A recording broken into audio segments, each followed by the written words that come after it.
a queen is crowned. The year 1904 was a year of great Marian solemnities throughout the world. It was the golden jubilee of the definition of the dogma of the Immaculate Conception. A commission of cardinals in Rome had drawn up a program for the year which Canada's bishops published faithfully and fulfilled separately in their own dioceses. In Three Rivers, Bishop Cloutier profited by the intensely Marian atmosphere to recommend an increase in fidelity and fervor at the shrine in Cap de la Madeleine. Each parish of the diocese will make it a duty, this year most particularly, to make a pilgrimage to the shrine of Our Lady of Cap de la Madeleine. There had been no single national manifestation planned, but Our Lady apparently wanted one, and she provided it at the Cape. It started when Father Émile Jonquet arrived at the shrine on April 9, 1904, to assist Father Dozois and to become editor of the Annals. Father Jonquet came from one of the Marian shrines of France, whose anti-clerical government had been closing down these places chosen by Our Lady and driving the religious who guarded them from the country. The great round meaning of the whole story of Cap de la Madeleine as a continuance of the tradition of old France had turned full cycle. As the shadows fell on Mary's shrines in the old world, the curtain was about to rise on the full splendor of the little spot the first arrivals from a better France had prepared for her in the new. The new edition of the Guardians of the Shrine had been Superior of Notre-Dame de Talence. He had visited most of the major Marian shrines of the nation, particularly those in the care of his fellow oblates. He was in a position to make comparison, and it did not take him long to recognize that here was a true shrine. He was soon writing to Rome saying, "I have seen almost all our oblate shrines in France. Apart from Montmartre and Pomey, I have not seen anywhere more activity or more devotion than there is here." The occasion of this letter was a request that the statue of Our Lady of the Cape be granted the right to wear, by papal authority, the crown indicative of Our Lady's queenship over angels and men. The privilege of being crowned solemnly in the name of the sovereign pontiff is a rare one granted only to statues at the most honored and most frequented places of pilgrimage. It had been granted just 9 years previously to Mexico's national Madonna, Our Lady of Guadalupe. No other statue in Canada had received it, nor, as far as is known, in the United States. From the story of the Cape, from the many reports of unusual favors, and from the evidence of piety and pilgrimage before his eyes, Father Jonquet knew that the statue of Our Lady of the Cape could meet the requirements for this honor. When Bishop Cloutier was approached, he was delighted with the idea.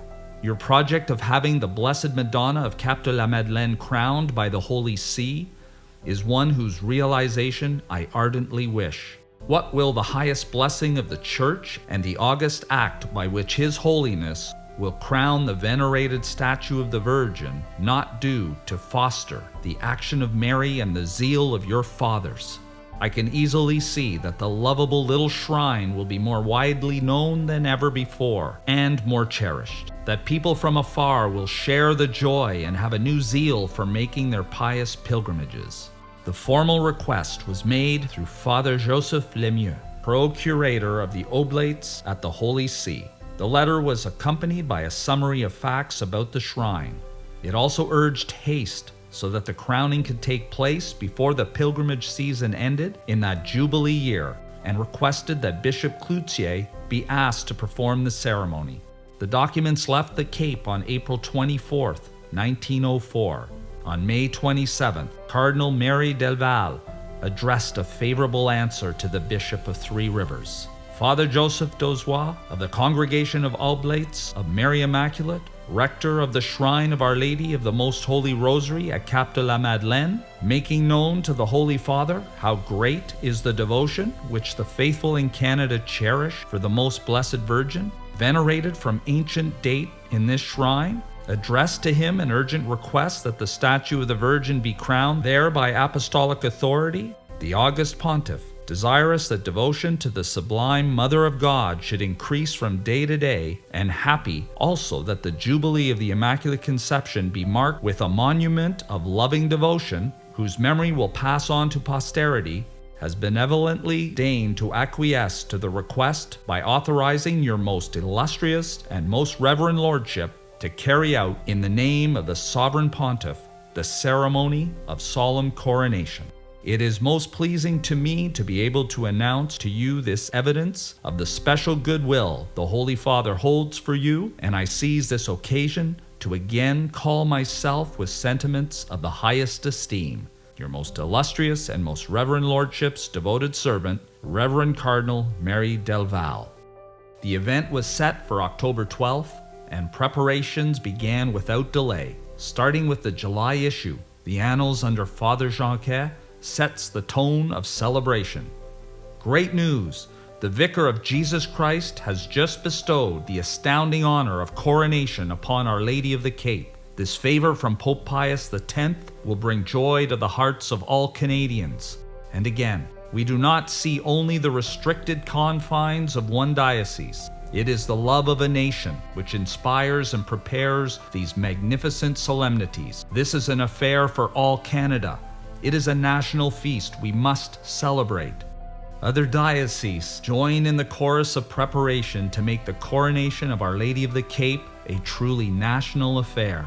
In Quebec, they rejoice in the selection of their own Archbishop Bégin to be the special preacher for the occasion, and they note it will be exactly 9 years to the day, October 12th, 1895, that he performed the same function at the coronation of Our Lady of Guadalupe. Montreal announces it, and the Review at Valleyfield says that the crowning will be for Canada, a dominant note in the celebration of the 50th anniversary of the definition of the dogma of the Immaculate Conception. As the time draws nearer, the grandeur of the manifestation that is going to take place in a little town whose name many of the participants would be hearing for the first time becomes manifest. For 2 weeks before the feast, the Three Rivers newspaper reflects the growing excitement as every issue passes on the latest word from the authorities at the shrine and from the bishop's palace. The city is to be the scene of a meeting of all the bishops of Canada on October 13th, and on the previous day, crowds will throng in from every direction to join these bishops in celebrating the single honor paid to Canada's national Madonna by a saintly pope. Great event! His Excellency the Apostolic Delegate will be at Three Rivers on Tuesday, October 11th.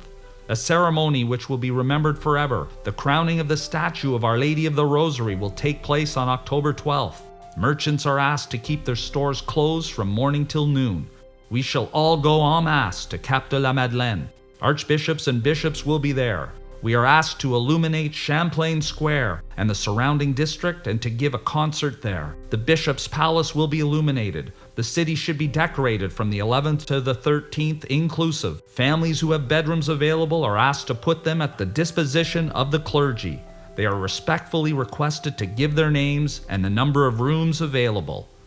As for Cap de Madeleine itself, the town was quite simply given over to the occasion. What a triumph of history! What a fulfillment!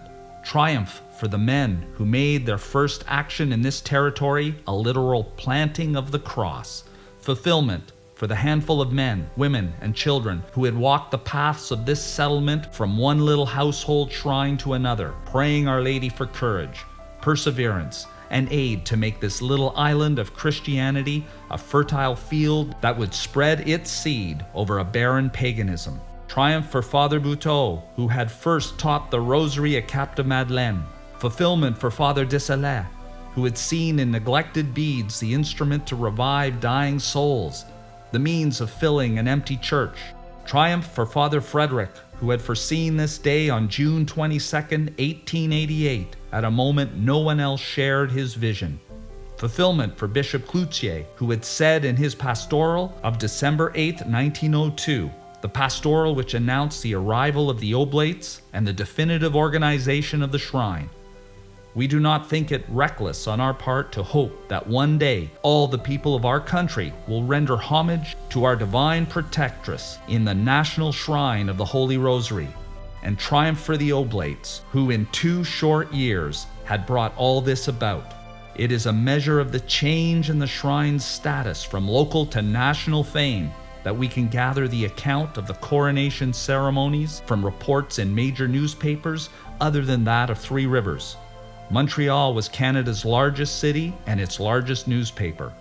La Presse made the celebration at the Cape its most important news story for days before and after the event. The English-language press in Quebec, Montreal, and Toronto, the nation's three principal cities, even in secular dailies, which did not cater particularly to a Catholic readership, recognized the occasion as important news. Feverish activity had transformed the old shrine.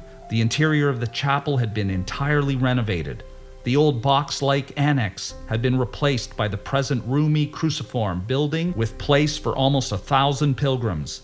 Its dome received a statue of the Immaculate Conception donated by the contractors. A huge tent had been raised in front of the chapel to house the open-air ceremonies. The oblates who had done all this work made the occasion possible, completed the complex arrangements, and saw to their smooth functioning, had themselves a background position in the ceremonies themselves. A triduum preceding the coronation was preached by a Jesuit on the first day, a Dominican on the second, and a Franciscan on the third. The apostolic delegate, representing Pope Pius X, came to preside over the candlelight procession on the eve of the feast. His voice was one of several to call the Cape a national place of pilgrimage. On one occasion he said, "It is a great happiness for me to know that our Divine Mother has chosen a place on the banks of the St. Lawrence in your diocese in which she accords special graces, not only to all the faithful of Three Rivers Diocese, but also to all her children in Canada." In closing the Triduum, Father Columban, provincial of the Franciscans in Canada, said, "Wearing her crown of glory, Our Lady of the Cape is setting forth to conquer all hearts, and from this day forth, a man will have to be blind or deprived of his senses to fail to recognize that the Shrine of the Cape is the national shrine of Canada. O Virgin of the Cape, we have known you in your lowliness. We shall see you in glory. We are going to see you, crowned like a queen, going forth to conquer the whole nation."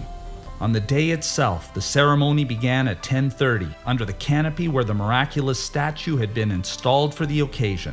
His Excellency, the Apostolic Delegate, celebrated the Holy Sacrifice in the presence of 7 of the 8 archbishops who then constituted the Canadian Episcopate. All the bishops of the province of Quebec were present, except the bishop of the new diocese of Joliet. With the addition of Bishop Michaud of Burlington, Vermont, there was a total of 16 archbishops or bishops.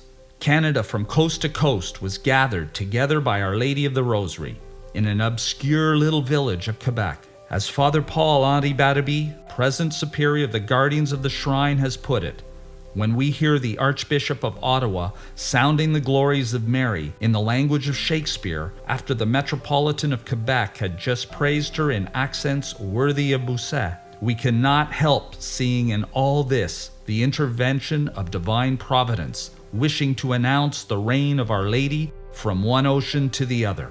Bishop Cloutier, who had the distinction of acting for Pope Pius X in placing upon the head of French Canada's own queen the crown donated by her Irish subjects, said in his talk, "Thanks be to God, thanks be to Mary, who having made her humble shrine a place of private pilgrimage, then a diocesan pilgrimage, now deigns in this day of great solemnity to make it known as a national shrine." The actual moment of the coronation must, from every account, have been one charged with emotion. The bishop approached the statue, robed in pontifical splendor. Behind him came the poorly clad, ascetic-looking, humble figure of the good Father Frederick, his 2 hands outstretched, before him bearing on a silken cushion the shamrock-girdled crown. The crown was blessed, Father Jonquet writes, and while the cannon boomed and the bells rang out wildly, the prelate placed on the head of Our Lady of the Cape the sign of her power and her royalty. An indescribable emotion ran through the crowd. It was like a magnetic current which passed over their faces, over their hearts, shaking them, possessing them. There were tears in every eye. The moment was one that all present carried away with them to the 4 corners of Canada as an unforgettable memory and a living invitation to spread devotion to Our Lady of the Cape. 48 years later, His Excellency Alfred Sinnett, the late Archbishop of Winnipeg, who had accompanied the apostolic delegate as secretary, wrote, "I recall that Bishop Charetti was more pleased with the crowning of the statue than with anything that occurred at that time. He raved over it and constantly referred to it in conversation. If those in heaven can follow events on earth, Father Luc de Salette must have found this day of crowning in more senses than one."